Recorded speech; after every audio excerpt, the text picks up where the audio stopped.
Another Christmas, another chance for Sarah to tell us about her little app, my sister Jennifer announced to the family gathering, wine glass in hand. Everyone laughed, settling in for what they thought would be their annual tradition of mocking my startup.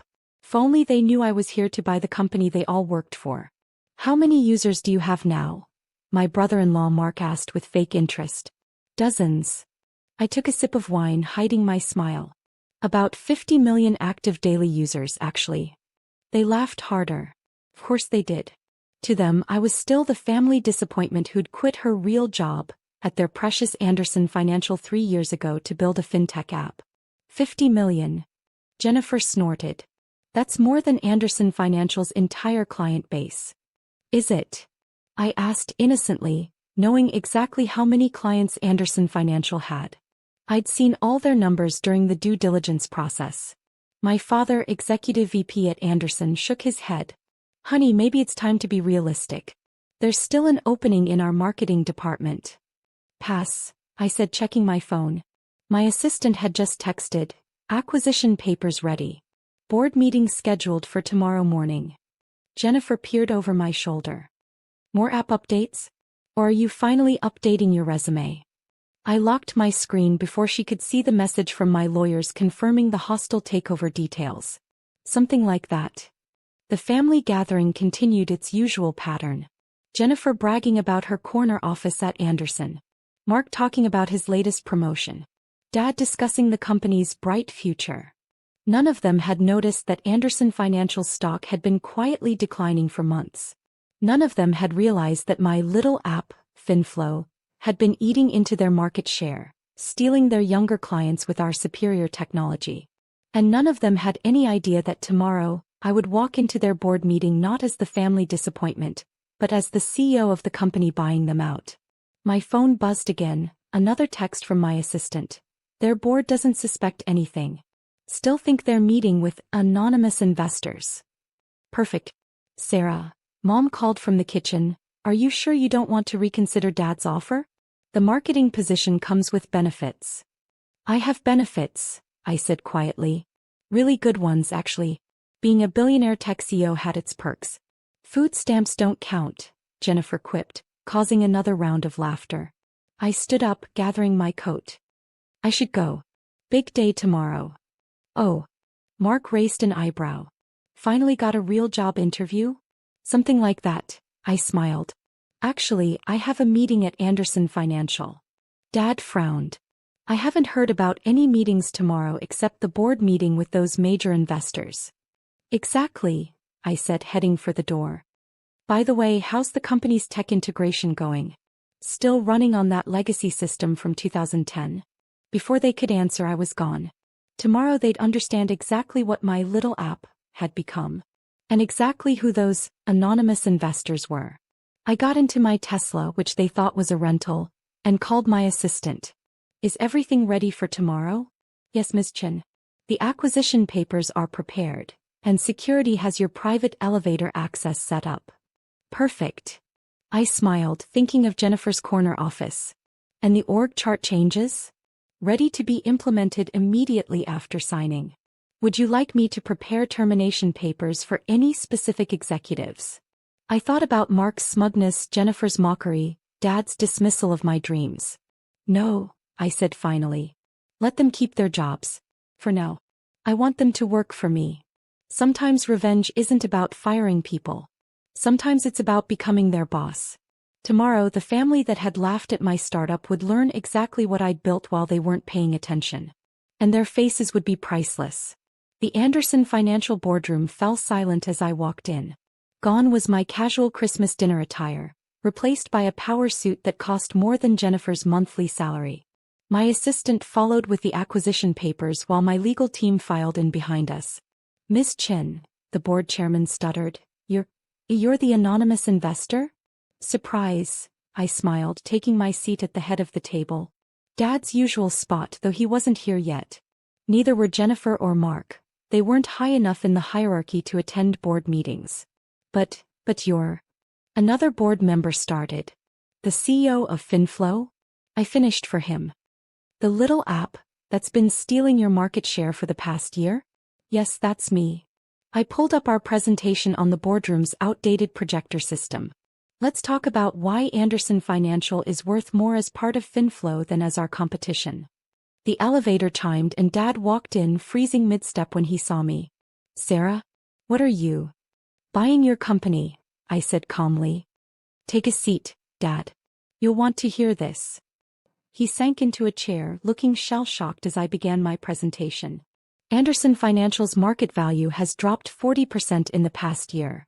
I displayed the graphs. Your technology is outdated, your customer acquisition costs are astronomical, and your younger clients are fleeing to more innovative platforms.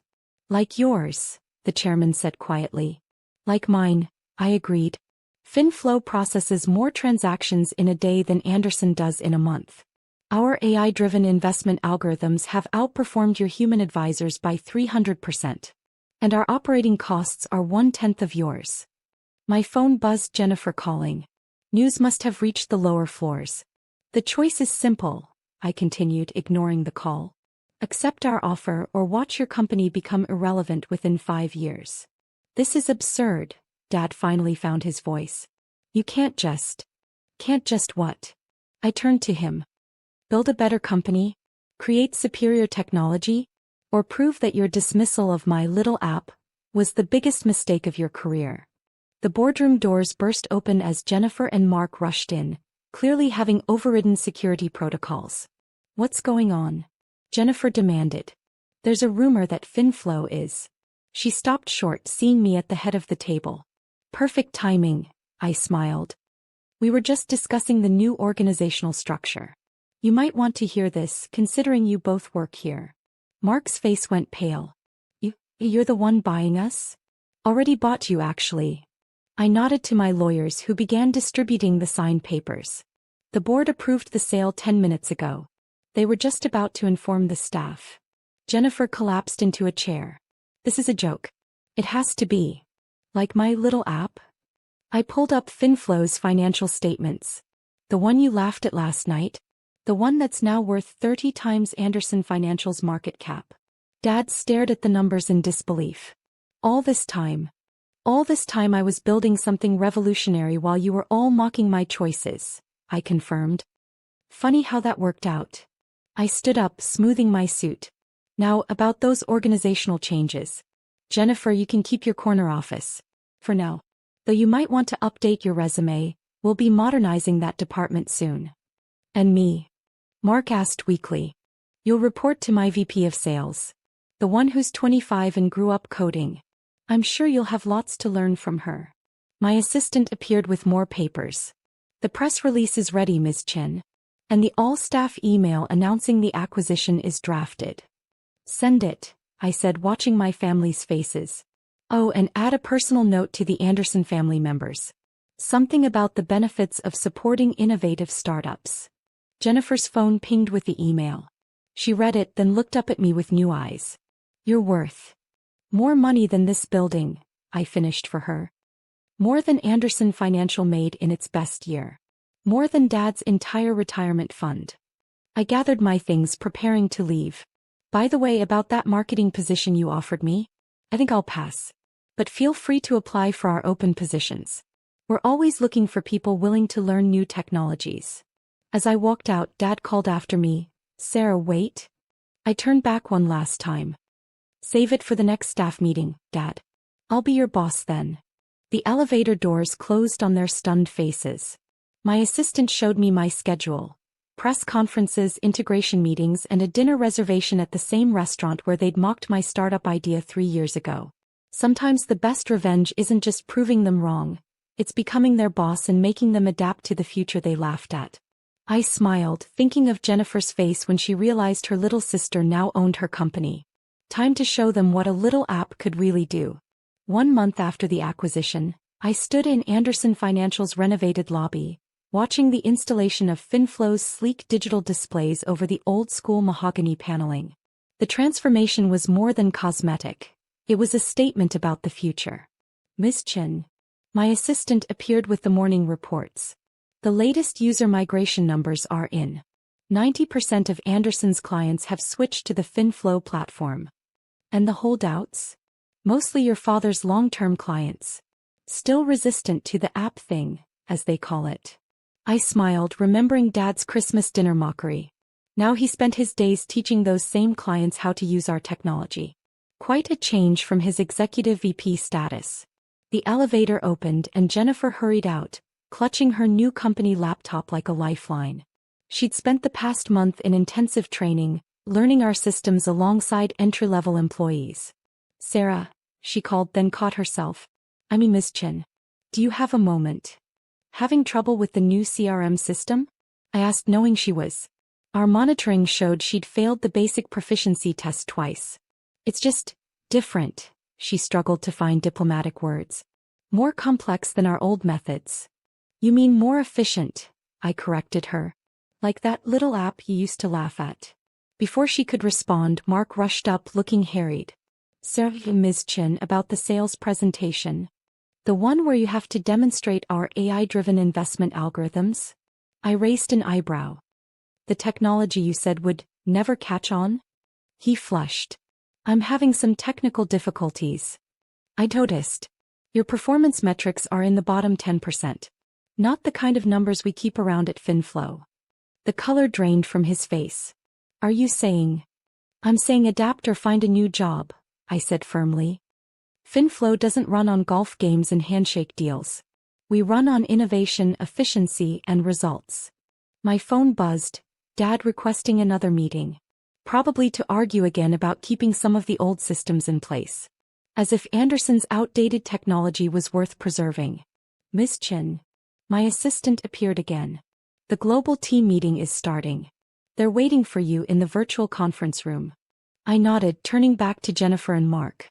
"If you'll excuse me, I have to lead a meeting with our offices in 12 countries. You know, from my little app, that would never succeed."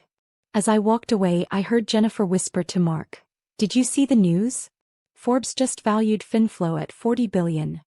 In the state-of-the-art conference room that had replaced the old boardroom's stuffy decor, I connected with team members across the world. The technology Dad had dismissed now powered a global financial revolution. "Before we begin," I announced to the screens of faces, "I'd like to welcome our former Anderson financial employees who passed their technology certification. To those still working on it." I thought of Jennifer's failed tests. "Remember, you have until the end of the month to meet our standards." After the meeting, my assistant brought in the latest performance reports. "Your father's client retention numbers are dropping again. He's still resisting the full digital transition." I sighed, pulling up his file on my tablet. "Schedule a meeting. It's time he understands that the future doesn't care about his comfort zone." Looking out over the transformed office, I watched as decades of old-school finance gave way to the digital age. The mahogany and leather were gone, replaced by clean lines and smart surfaces. Anderson Financial's pretentious logo had been replaced by FinFlow's modern design. My phone buzzed with another text from Jennifer. "Can we talk?" "About Christmas dinner." Yes, the upcoming family gathering. The first since I'd bought their company and became their boss. "Sure," I typed back. "My office. The one that used to be Dad's." Sometimes success isn't just about proving them wrong. It's about forcing them to live in the future they mocked.